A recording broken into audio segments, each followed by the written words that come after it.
marching as to war, with the cross of Jesus going on before. Christ the royal master leads against the foe, forward into battle, see his banners go. Onward, Christian soldiers, marching as to war, with the cross of Jesus going on before.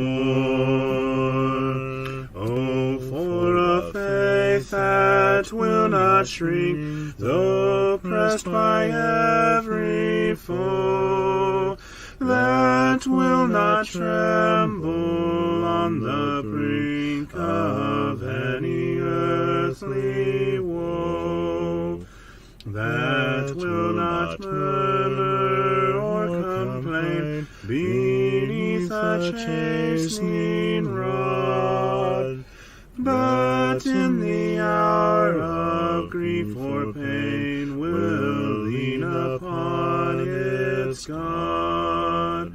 A faith that shines more bright and clear when tempests rage without, that when in danger knows no fear, in darkness feels no doubt.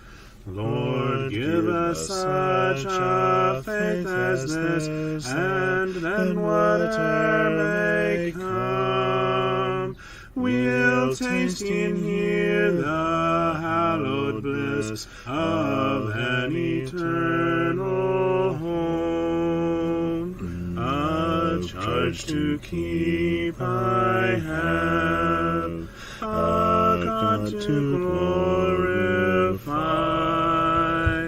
a never-dying soul to save, and fitted for the sky, to serve the present age, my calling to fulfill. Oh, may it all my powers engage to do my Master's will. Arm me with jealous care, as in thy sight to live, and o thy servant, Lord, prepare a strict account to give. Help me to watch and pray, and on thyself rely. Assured if I my trust betray, I shall forever die. Rise up, O men of God, have done with lesser things. Give heart and mind and soul and strength to serve the King of Kings. Rise up, O men of God, his kingdom tarries long. Bring in the day of brotherhood and end the night of wrong. Rise up, O men of God, the church for you doth wait. Her strength unequal to her task, rise up and make her great. Lift high the cross of Christ, tread where his feet have trod. As brothers of the Son of Man, rise up, O men of God.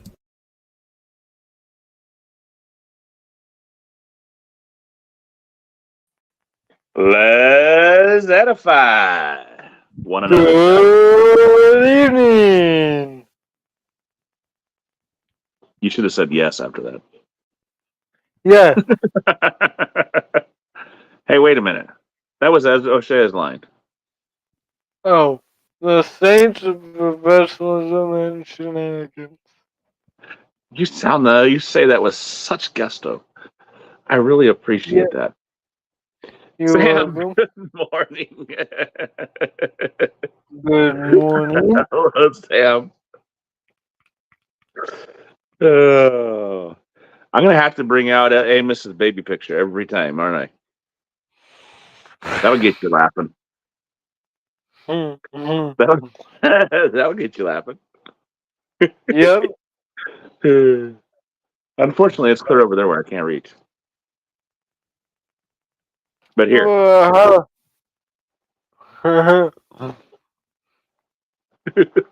How's your day been, brother? How have I been? Oh, how's my day been? Busy. Mondays are always extremely busy, especially now that I've taken on the study to show ourselves approved class for this term. It's like I can do. I get up, I go to work, I come home after a round. I got devotion. I do devotion, and then I have a brief window of time to take a nap or get other things done, whichever the case may have to be, depending upon how I feel on that day. Then you've got reading, and I'm listening to the reading with Amy and I sit and listen to that, and then I've got to go to work, and then Sam says it's better it's even better on the big screen when I then I get done with work and I come home and I got immediately after I get home, it's like I've got study to show ourselves approved class. And then right after that it's reading. And then right after that it's EE. So Wow. tonight my one of my son's bosses were here. And so I had company. So CJ, thank you for stepping in and doing reading for me. I went until 8:10. The read. Yeah. I've been starting to read earlier, trying to get reading about 10 after before, and instead of waiting until 20 after. That way I can try to get O'Shea into prayer on those nights and I can be done and ready to do EE on time, but some nights it doesn't work that well. So, but did you tag Teresa in the video? Yep. Oh, there she is. Angie. There's Reba. You didn't do Maureen, though. Of course, she might be sleeping anyway. Yeah, Reba must have had a long day today, I guess. She wasn't at Devo this morning.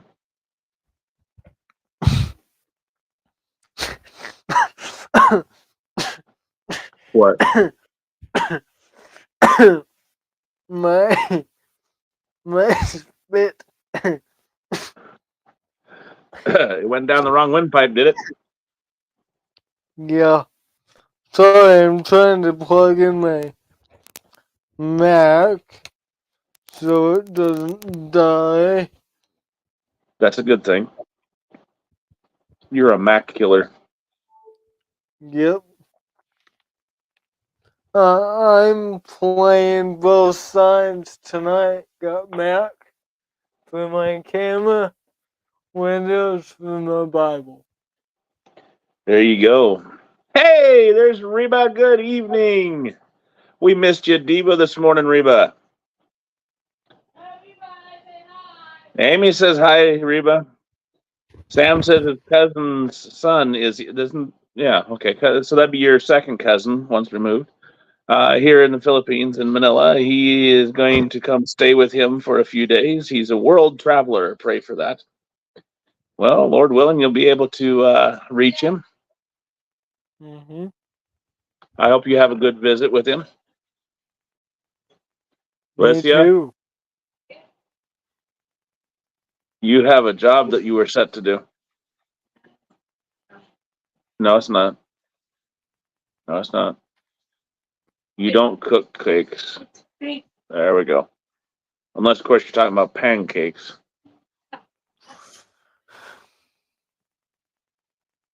Well, Well, we are in Acts. We are in Acts, aren't we? yes. You guys finished chapter 27 last week. Thank you as well to Shea, who stepped in for me last week. Reba says, "Hi, sweet sister Amy." I probably even got the warble right. Sam says, actually a month, but he be here in a few days. By way of, are you okay? Are you sure? By way of refresher review, there we go. That's the word we're looking for. Review. There was a lot of traveling in Acts chapter 27. A lot of Yeah. traveling. Paul left Israel probably for the very last time in his life. He left it in chains. Well, actually, he was the one in chains. Israel had been in bondage for quite a while, but he left it in chains, headed for Rome. They went a long, circuitous route because it wasn't the time of year to be traveling, but they wouldn't listen to Paul. More than once, he told them, "Don't go, don't go, don't go." But nope, they wouldn't listen. As a result, they got caught in a Euroclydon, which is basically our what we would term a hurricane, essentially. And lost the ship, lost all the goods, but by the grace of God, by the hand of God, by the prayers of Paul, all the lives of the ship were saved. And the chapter 27 really details that. That's the primary event of chapter 27 is the destruction of the ship that they were sailing upon, but the salvation, physical salvation of all of the lives of the men. That was 203 score and 16 souls. In other words, 276 souls on board that ship were saved. That's right. From drowning, from death at sea, and they washed up upon a certain isle, and that's where we left them. Was shipwrecked upon a certain isle. That's right. And so we begin Acts chapter 28 with them there. That's right. So let's continue 1 through 10. Now, when they had escaped, they then found out that the island was called Malta. That's interesting. Verse 2. Come on now. Thank you. And the natives showed us unusual kindness, for they kindled a fire and made us all welcome because of the rain that was falling and because of the cold. But when Paul had gathered a bundle of sticks and laid them on the fire, a viper came out because of the heat and fastened on his hand. So when the natives saw the creature hanging on his hand, from his hand, they said one to one another, "No doubt this man is a murderer, whom, though he has escaped the sea, yet justice does not allow to live." But he shook off the creature into the fire and suffered no harm. However, they were expecting that he would swell up or suddenly fall down dead. But after they had looked for a long time and they saw no harm come to him, they changed their minds and said that he was a god. In that region, there was an estate of the leading citizen of the island whose name was Publius. who received us and entertained us courteously for 3 days. And it happened that the father of Publius lay sick of a fever and dysentery. Paul went in to him and prayed, and he laid his hand on him and healed him. So when this was done, the rest of those on the island who had diseases also came and were healed. They also honored us in many ways, and when we departed, they provided such things as were necessary. Alright, so in Malta, sorry, it's lagging. Verse 1. Alright,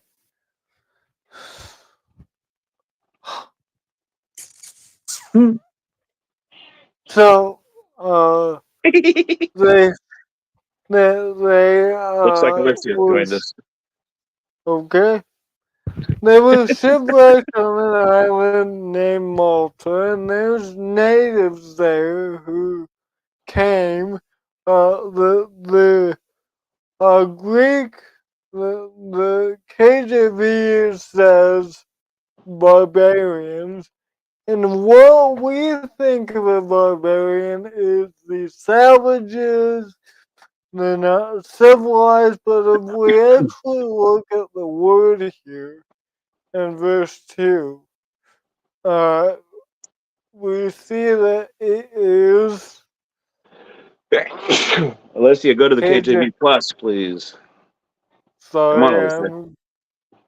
I'm going to Verse uh 2, barbarous people, G915.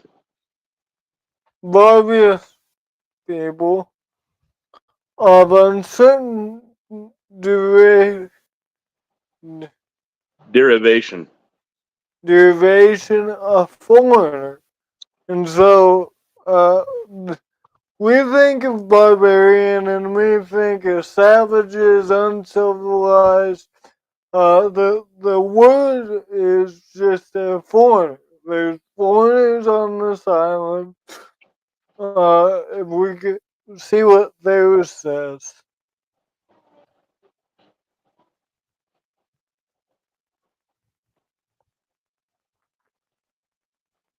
Alicia.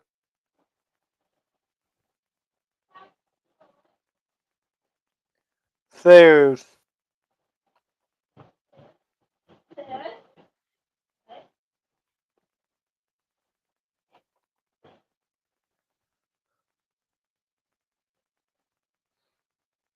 There says, one whose speech is rude, rough, and harsh, one who speaks a foreign or strange language, which is not understood by another, used by the Greeks of any foreigner ignorant of the Greek language, whether mental or moral, with the added notion after the Persian War of rudeness and brutality. And so what we see here is they find some foreigners here. These barbarians and these foreigners, and they show kindness to them. They kindle a fire. They receive them to the island. And so apparently this island on Malta was inhabited with these people, and these people were very kind to Paul. And so when Paul gathered a bundle of sticks and laid it on the fire, he's getting a fire ready. A venomous viper came out of the fire and grabbed his hand. And they all thought, boy, this guy is just a terrible dude. He is a murderer. He must have done some really bad thing. Which what's ironic about their thinking, Levi? They weren't wrong. They were not wrong. Right, they weren't wrong. He was a murderer. I was about to say, did I miss something? Yeah, the Well, NT. yeah, but they weren't necessarily wrong in Acts 9. Paul was a murderer, but I don't think uh, I don't think they were saying that because they knew Paul's past, but that you kind of see the yin and yang, or the karma uh, principle here, well, that they may have thought, boy, if this is happening to Paul, this guy must have been something, must have done something really bad. Uh, and so maybe they had that in their culture. I don't know, or maybe if it was just obvious. Go ahead, Billy. Many, many cultures have the idea that if something terrible happens, it is divine justice. In other words, Right, that their God, little g, rules by divine justice. And that divine justice takes the form of natural occurrence or, um, evil, what we would call evil happenings. For example, if your house gets struck by lightning and burns down, oh, well, you must have been evil. You must have done right, something wrong and angered the gods. Um, it's not necessarily the idea of karma, but so because karma is a little bit more, number one, it's more far east, mystical. and it is more mystical, and it has no attribution to God. It is, Right, or rather, that it's the universe that is God, if you will. right, Um, but that, or that there is a universal law that you receive what you sow. If you are sowing evil, you're going to receive evil. Um, Now, the Bible speaks to the principle of you whatsoever a man sows, that shall he also reap. If you sow to the flesh, you're going to reap to the flesh. If you're going to sow to the spirit, you're going to reap to the spirit. Um, but it's not the same principle as karma. Karma is something totally foreign to the Bible. Uh, right, so what the barbarous people, and remember, to the Greek, anybody who was uncultured, to the Romans, anybody who was uncultured was a barbarous people. Um, right, you have anybody, you have the barbarians of the north who come in at two different points, invade the Roman Empire. Now, in the first time, in the first period, they come in, they invade Rome, they basically conquer Rome, but they are given land and are consumed into the Roman people.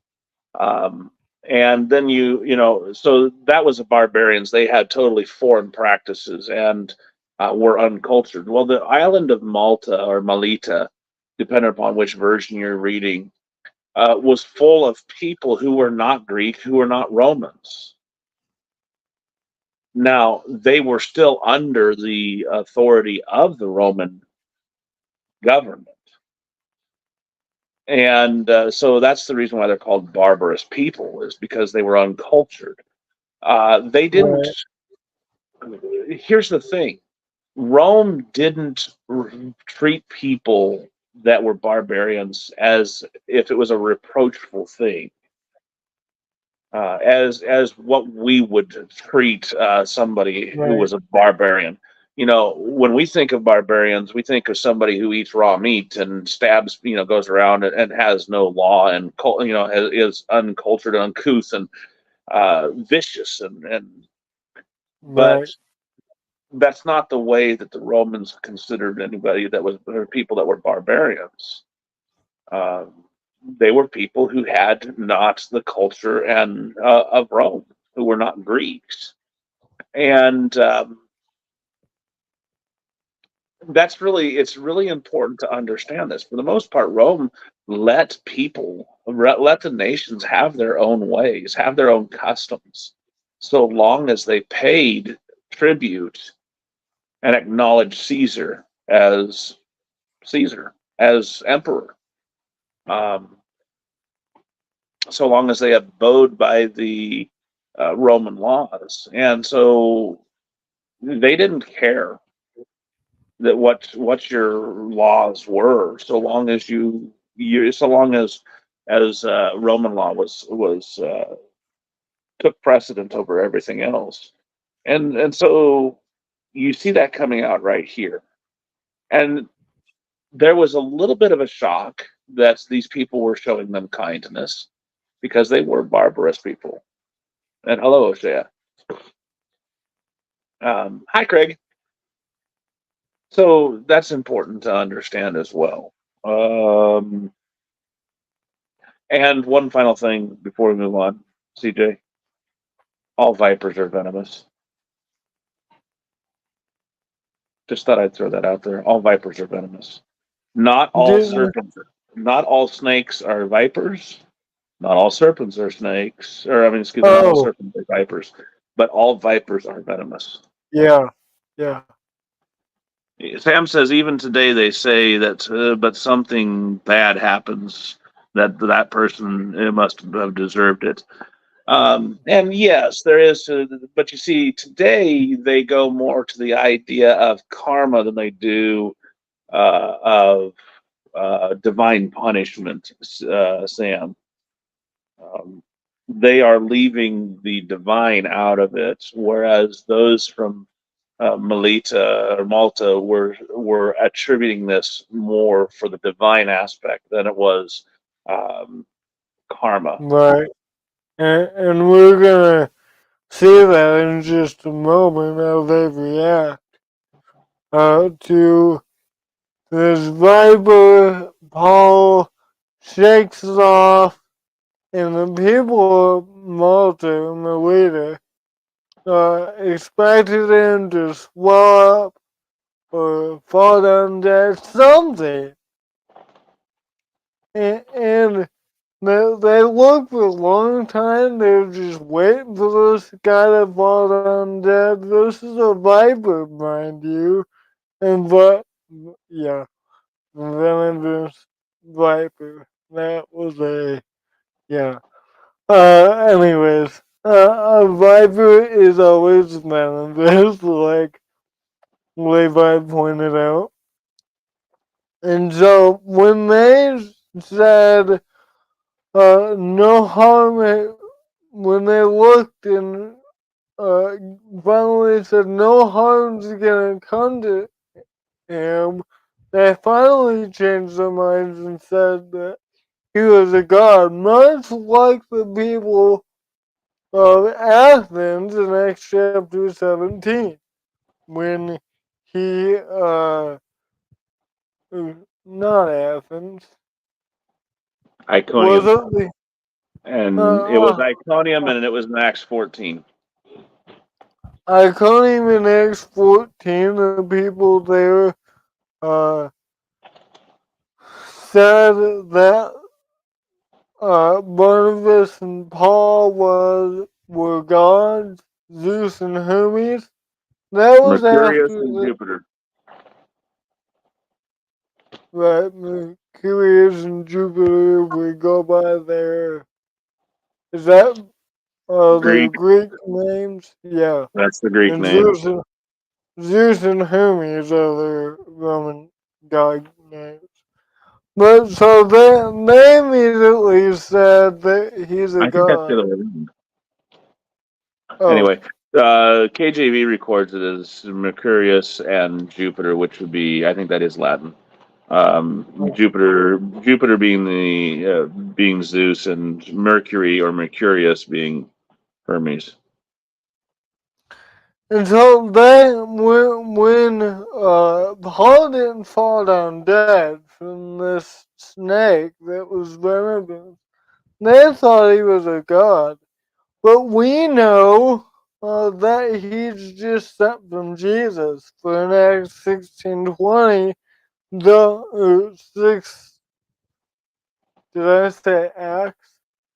In Mark 16, 17, and 18, one of the signs that was used to confirm the message is that they would not be harmed by deadly serpents or handle deadly serpents, and it would by no means hurt them. And so we know what this means. God is with Paul. Uh, God is confirming Paul. And so verse 7 says, in that region there was a state of the leading citizen of the island, whose name was Publius. He received us and entertained us courteously for 3 days. Yeah, this would be the. Well, would you? I don't know if this was like a tribal thing, but if it was a tribal thing, this would be like the chief, right, Levi? Right. Publius? If it was tribal, this is the chief, Publius, and so he's got another opportunity. Is it a stretch to just say that while he was in Publius' house, the gospel may have come up? Go ahead. Sam, I am correct in saying divine judgment because they attributed it to their God, therefore it was their version of divine judgment. Yes. And so people today attribute it to divine judgment because they attribute it to God. And in so you can still say that with authority, even though they have an incorrect idea of it. Right. It's not that I believe it is a divine judgment, but it is that they believe that it is a divine judgment. And so we have to teach differently because we know that God's judgment, one, is just, and two, is going to happen at the end of time because the Bible says that. Right. You can look at passages like Second Thessalonians 1 verses 7 through 9, 2 Peter chapter 3, and of course Acts chapter 17, where he says that God has appointed a day wherein he will judge the earth by that man. Right. Um, so, I mean, it's still correct to say divine judgment because you are attributing it, you are using it within the context that they used it and understood it. Right. So that's why I used it that way because that's exactly the way they were thinking of it. Right. Um, so I just wanted to address that and show that I am not incorrect in using it the way I used it. Yes, God is. We do need to be careful. We do need Right. to explain to people. We need to teach people differently. And yes, God is trying to show that He was with Paul. Um, Right. so yes, you are correct there in that it was God's way of confirming the message. That's Uh, right. Publius, that's a Latin name. Okay. Ergo, this particular citizen had a Latin, and because he had a Latin name, he was more than likely a governor. Okay. Now, even though he was the leading citizen of the island, he very well was likely the tribal leader that had adopted a Latin name and was vested with the Roman authority. Does Okay. that make sense? It's Yeah. kind of like Herod. Herod was king. He was the king. He was a citizen of Idumea, which was a county, if you will, or a small country within Judah. Um, but he was king of the Jews, which is why he saw a threat in Jesus. When the Savior was born, but he was a Jew who was vested with Roman authority. And yet there was still the governor, Pontius Pilate, for example, who was vested with, he was the Roman authority, the Roman citizen, Roman authority in that country.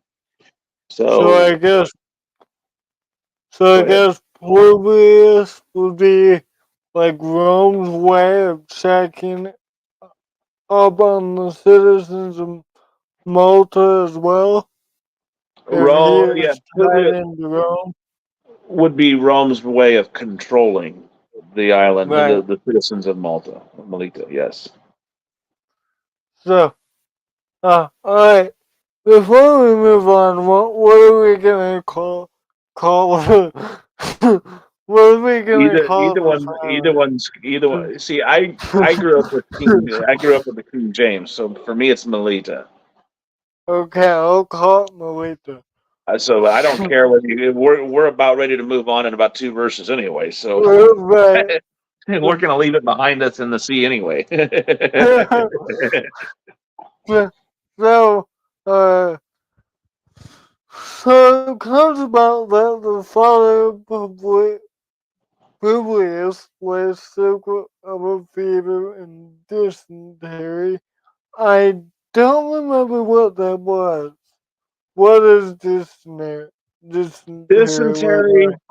would be considered like a bloody diarrhea. Okay. It is not a very pleasant thing to have. It is indicative of some bleeding, like bleeding ulcers, I think, within the uh, intestines. In fact, KJV calls it a bloody flux, Yeah, bloody dysentery bowel ailment. bowel ailment. And I think, yeah, And the word there, dysentery. dysenteria, is exactly where we get dysentery. Got Yeah. it. Yeah. So So, so we have Luke the physician shining through here. He diagnosed the what Publius has, showing. I think it shows a little bit, probably not the strongest piece of evidence, but historical accuracy. Uh he he names you. He names probably a well-known disease. I don't know if this is what the woman with the issue of blood had or not, because the text doesn't say it was dysentery. She just had some sort of blood problem. um, to be very transparent, women have greater susceptibility to issues of blood because there are more areas that, um, well, have that problem. For example, you can develop this from childbirth, or and that's just one example. Um,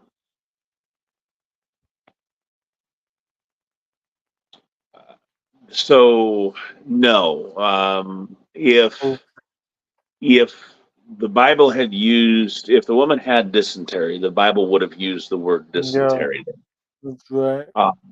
So we can very safely infer from that she did not have dysentery.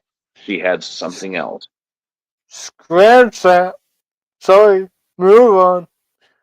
Paul went into him. Uh, I know this is not in the text, but for me, it kind of, when I think of tribes, I think of like little TV huts, and Paul's going into the chief's hut and laying hands and praying, and he healed them. I don't know if that was happened or he was lying down just on the ground. We're not told that they were backwater people. Remember, one thing you got to remember: Malta is actually quite close to Rome, or Melita is. Um, these are people that actually had houses, and this is an estate. This is land. A house with gardens and land. And what we see is basically Paul going into the room where Publius's father lay. He wasn't he wasn't one of the pygmy tribes of South America. Okay. Um, Remember, I said just because he wasn't Greek or Latin doesn't mean that they were, you know, just because they were considered. You actually said it. Just because they were barbarous people does not mean that they were, uh, people that uh, were low down on, people of squalor and poor yeah, living conditions. They were just foreign people that had a different language. that's right. We know that these are people when they washed up, Paul and them, they were cold and they were wet, and so the islanders lit a fire for them. Yeah, Now they obviously wouldn't have been able to probably wouldn't have been able to house 276 souls very easily. So when we deal with an estate, they probably had place to put these people in, whether it be, probably in tents or some such of a good. Remember, Paul's a tent maker, yeah, but yeah. um, but more than likely there was houses that they were able to put up a good portion of them so that they could dry out after they dried them out. Well, thank you for that. You keep me on track. Uh, so Paul went into him and prayed and laid his hands on him and healed him. This is also what Jesus looked forward to in Mark chapter 16. They will lay hands on the sick and they will recover. Uh, and so this is again to confirm the word. And so when this was done, when he was healed, those on the island who had diseases also came and were healed. It's kind By the of way, like that's when, 16 verse 18. Mark 16:18. thank you. I keep quoting that, but Yeah, 16, you're right in that it's 17 and 18, but when you're talking about them laying hands on the sick and they shall recover, that's verse 18. thank you. Also, so's the serpents, by the way. Got it. Well, I guess I didn't need 17 in there. Uh, so, when this was done, the rest of those on the island who had diseases also came and were healed. This, of course, reminds us of Jesus. When often when Jesus healed somebody, he would say, "Don't tell anybody." Well, people debate about what that means. I think one of the practical reasons is this right here. When people are healed, more people come, And we even see that in Mark chapter 2 when Jesus heals the man with a withered hand at sundown after the Sabbath. Everybody brings their sick to Jesus. And so, just like Jesus did, this brings a crowd.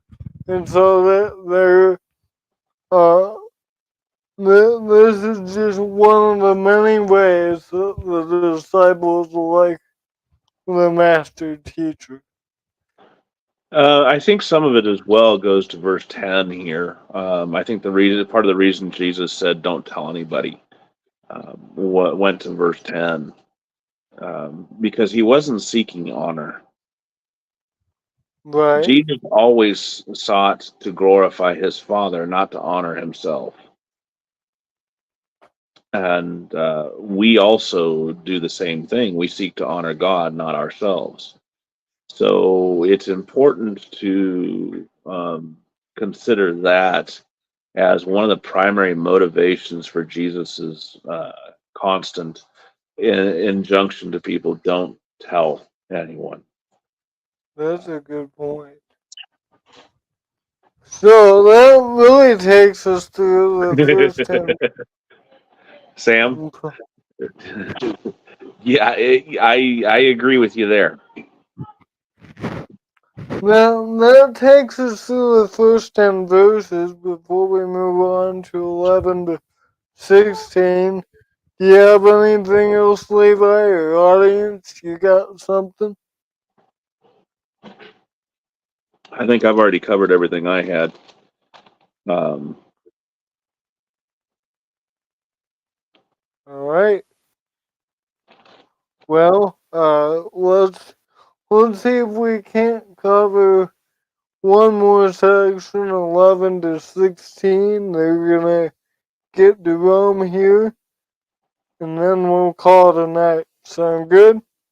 Sound good? All right.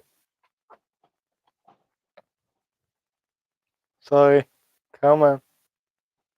After 3 months, we sailed in an Alexandrian ship whose figurehead was the twin brothers, which had wintered at the island. And landing at Syracuse, we stayed 3 days. From there, we circled round and reached Rhegium. And after one day, the south wind blew, and the next day we came to Puteoli, where we found brethren and were invited to stay with them 7 days. So we went toward Rome. And from there, when the brethren heard about us, they came to meet us as far as Appiforum and Three Inns. When Paul saw them, he thanked God and took courage. Now, when we came to Rome, the centurion delivered the prisoners to the captain of the guard, but Paul was permitted to dwell by himself with the soldier who guarded him. Alright, so we can summarize this section with more travel into Rome. uh, Levi, can I quickly pull up a map, or is it a long process on Eastwood? How do I do that? When you go to pull up a map, you have to bring up your map, stop sharing eSword, and start sharing the map screen. So how do I? Oh, graphics. Graphics viewer.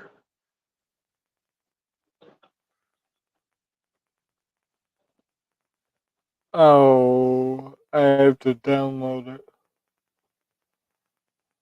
You don't have your maps downloaded? Nope. I guess we're not doing that. Uh, Actually, we can. Alicia, She's is on it. she gonna? Sam says that it So, really shows that God wanted the message to go throughout the world. God wanted them to go there. And CJ, you got to call it night, not day, for that time that you are at. Craig says, long day, family calling it a day. God bless y'all. Love you. You have a wonderful evening, Craig, and sleep well. May you rise rested. all right. Alicia, So, you done? You need to go to your graphics viewer. That's the far right button. I can't see. If you look on the right hand side of the bar above the Bibles, there's a little picture. Nope, over to the right. No, yeah, that bar. Go over to the right. Your other right. There you go. Up, nope, too far. Up, right there. No, next one.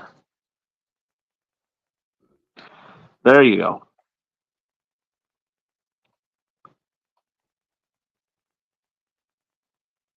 Now, you're going to have to stop sharing eSword and actually share that screen.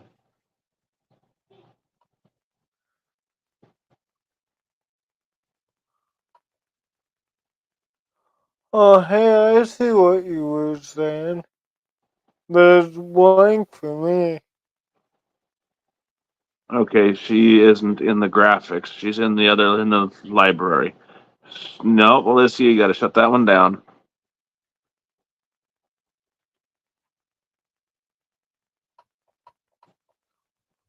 It would be blank if you don't have any maps downloaded.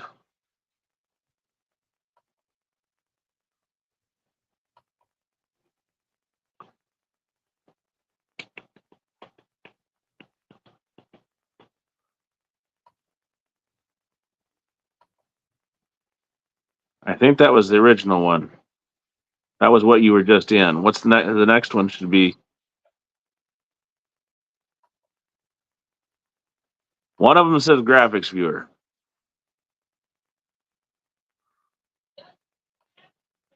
Okay.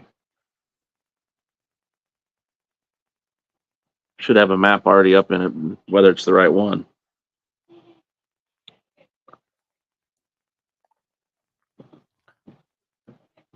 Sorry, I should have been. Oh, hey.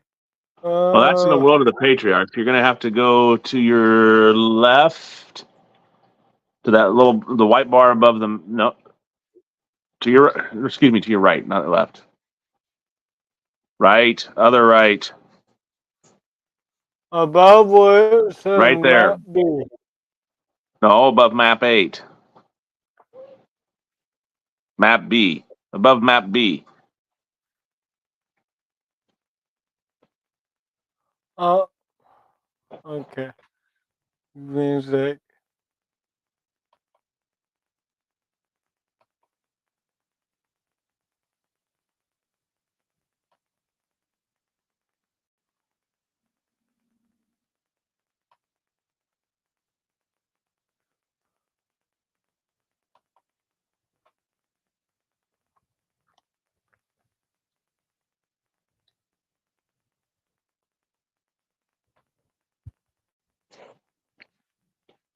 Ezra's going to help her find the right one.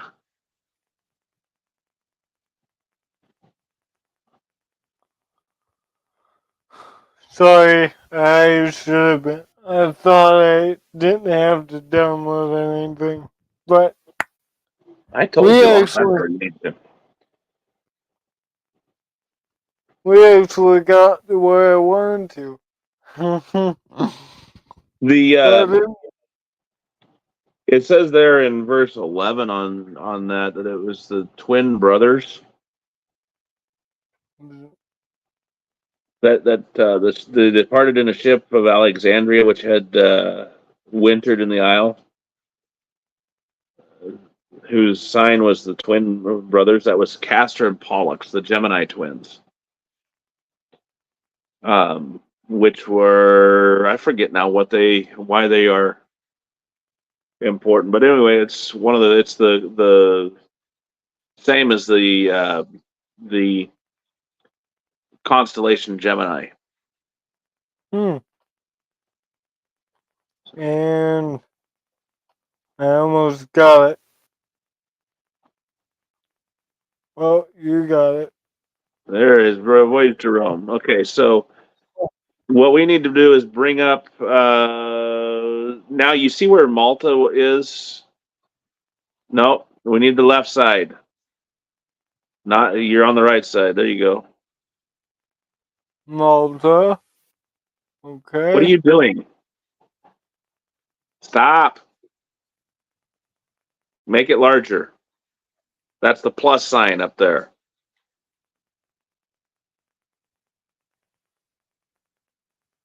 There we So go. that's where they are. You see, there's uh, Malta's underneath Cilicia or Sicily, and Sicily, of course, is where Syracuse is, and they go up to Rhegium, which is on the boot of Rome. Where did you want to go? Well, we sailed in the Alexandrian ship. Uh, that is obviously another ship from the ship they had before because they were shipwrecked in Malta. Do you know anything about the Alexandrian ship? I don't. Well, it was a ship from Alexandria, probably Alexandria, Egypt, which was named after Alexander the Great. It was a Roman. I mean, Alexandria was a Greek port originally. Like I said, named after Alexander the Great. It was played an important shipping port in Egypt, and I think it had something to do with Cleopatra for a while. And Cleopatra and Mark Antony, but anyhow, this was a ship of sailors, I mean, people who knew the sea very well. Um, and that is why they wintered at Melita instead of trying to sail into the hurricane. Notice that they had come there. Remember, they were Paul wanted them to winter at um, where was it? They wanted to. He wanted them. He told them to winter over there at uh, Fair Havens and the city of Lycia, or was it? Yeah, and they weren't. They didn't want to listen, so they were going to continue on, and that was in 27 verse 12. Now, winter was from October to April over there in the Mediterranean. So we have them leaving sometime in October, and they had wintered. This ship of Alexandria had wintered in Melita, and you think about it. How many months are there between October and April?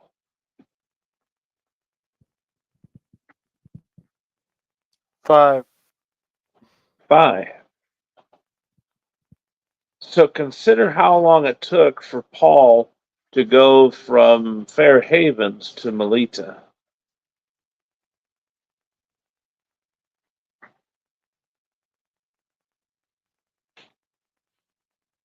That um, yeah, it took them 2 months to go from Crete and through this hurricane and end up on Melita. You have October, November, December, January, February, March, and then there's April. So there's technically 5 months.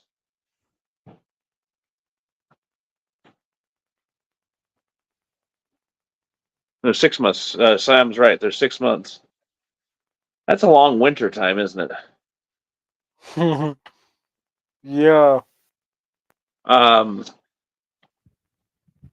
But anyway, they would have been able to sail about between the last part of March and into April.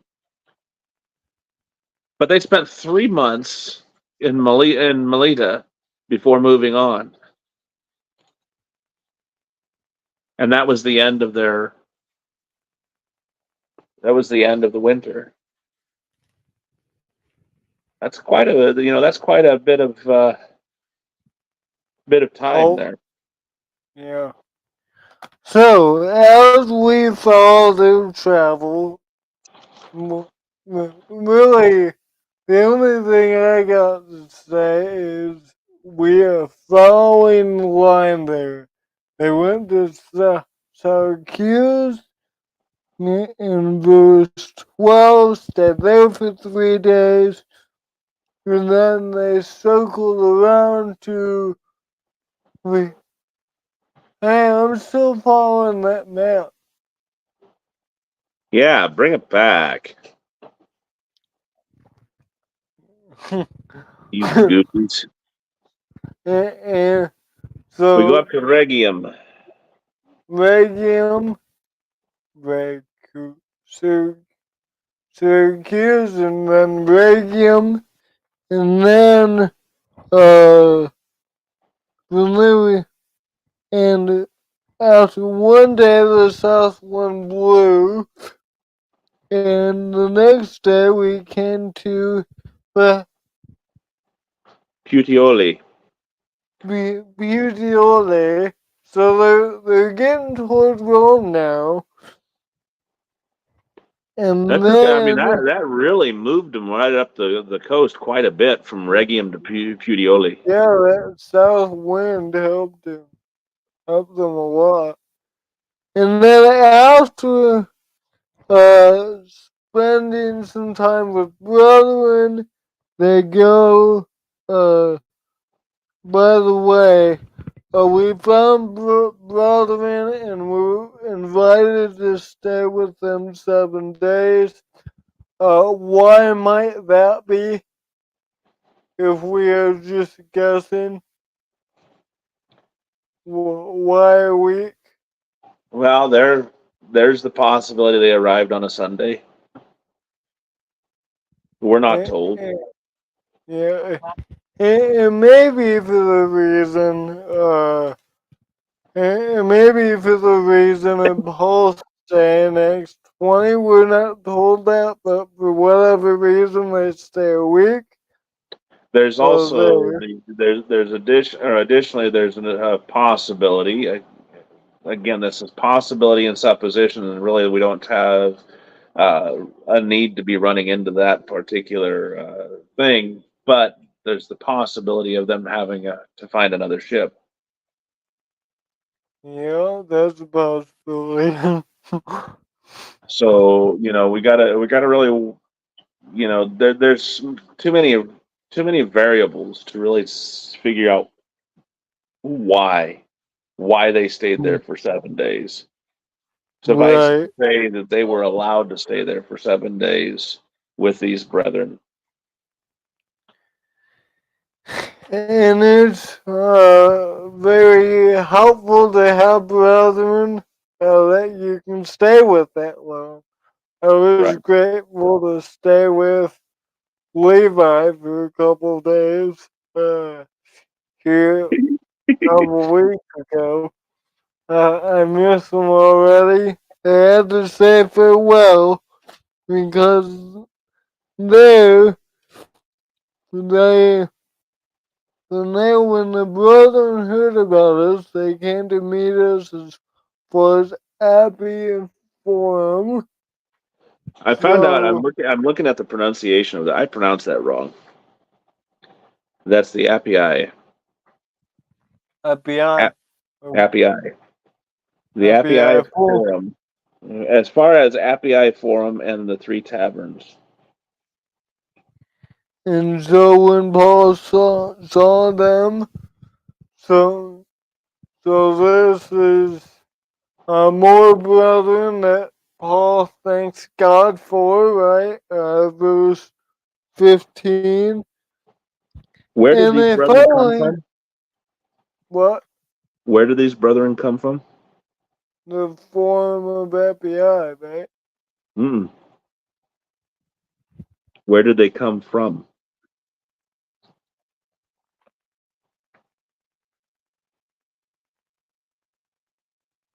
Well, we don't know. Yeah, we do. Is this the same brother in the, the P one? No, it's not at Puteoli. Because remember, they found brethren at Puteoli. Right. Okay, and were desired to tarry with them from 7 days. And so we went toward Rome. And from thence, when the brethren heard of us, they came to meet us as far as Appii Forum and the Three Taverns. They came from Rome. Oh, I didn't get that. From there, in other words, so we went toward Rome, and from there, when the brethren heard of us, Yeah. they came as far as Appii Forum and the Three Taverns to meet us. So these are No. brethren from Rome. Okay, brethren from Rome meet up with Paul and company, and Think then think about that though. Paul, when he saw them, he thanked God and took courage. Why? they traveled all that way. They traveled all that way just to meet Paul, but guess what they had to do? They had to travel all the way back. And who Yeah, were they going to travel with? Paul. Right. See, he Yeah, was no longer walking alone or walking just with Luke. He was that's going right. with brethren. Now, is that not encouraging? It is. So, is that not something to be thankful for? And of course, that's going to happen to Paul. So they finally get to Rome. The centurion was then delivered them to the prisoners, to the captain of the guard. Uh, so the other prisoners were delivered to the captain of the guard, but Paul gets special treatment. Again, he's a Roman citizen, and so he was permitted to be by himself with the soldier who guarded him. So Paul, alone as a soldier, what do you think he's gonna do? Probably teach the gospel. Alright, brother. Well, that's all I got through that section. I know we kind of just read that, but You know, those sections kind of go like that. there's an additional thought that comes to mind as you read that final verse, and that is not just that Paul is a Roman citizen being allowed to stay in a house by himself. One, Paul is not a violent prisoner. Yeah. So there's special treatment because of that. But two, Paul is also one of the ones, he's a prophet. He's very special. He's healed people. He prayed for the lives of these 215 other men, and everyone was saved. What is the view of the centurion and his soldiers toward Paul? And how is that translated into his treatment? Is it any wonder then that he is allowed to tarry for 7 days with the brethren at uh, what was it, Regium or Puteoli? No, it's not, because of what has happened and transpired on this journey to really impact the centurion and those soldiers. We're never told what the ultimate outcome of these soldiers are, of Paul's being with them, and it's not really pertinent to our knowledge. Uh, but we do know that Paul was given special treatment for much of the rest of his life, um, while he was in Rome. We find a lot of that out later here in the later verses of this chapter. But we do Right. know that we also know that when he arrived in Rome, he was given treatment that was different than the other prisoners. Were any of the other prisoners Romans? We're never told. Chances are there are some slim chances that yes, there were other Roman soldiers or Roman prisoners rather. Um, else, why would they be going to Rome? Right. Uh, unless, of course, they were sentenced to the Colosseum, which was a very real sentence by this time. So, there's some questions, but there's also some uh, things that we can, some conclusions we can draw from the text Right. there that are really pretty cool when you stop and think about it. In all things, though, we can see God's hand moving through the life of Paul, especially on this journey. That's And right. I think the biggest thing that it should teach us is that God is with his children no matter where they are, no matter what they're going through. And we, as his children, need to keep our eyes open for the hand of God working in our lives, for the opportunities, just like Paul had to preach the gospel, to be comforted by our brethren, to take courage and speak. Look for any opportunity to praise and thank God. That's right. Even in Paul's shipwreck, he prayed and thanked God. God was in the focus of that trip. So, uh, really, the next section takes us through the end of the book, and that'll be next week. I think, Lord willing, next week we'll finish up the book of Acts. God's willing, 17 through 30. I think we could do that. Uh, but And then we'll thank you present a all. test over the next 2 months. What? Then we'll present a test over the next 2 months. Yeah, yeah, so we can make 2 years. Uh, well, we hope and pray that you have been edified. And remember here at CEM. Oh, before I do that, announcement time. Uh, Breaking news with CJ. Tomorrow, Types and Shadows. A study of typology. We're getting ready to. we're getting ready to go in the book of Isaiah, and part of that is there's some foreshadows and typology there of the Christ, and I think it'll be good to set that up for January. So thank you all. And remember at CEM, we want to do 3 things. We want to glorify God, edify you, saints, and answer any spiritual questions you may have. Thank you all. God bless. Thank you, Sam, for your comment and for Yeah. your kind words.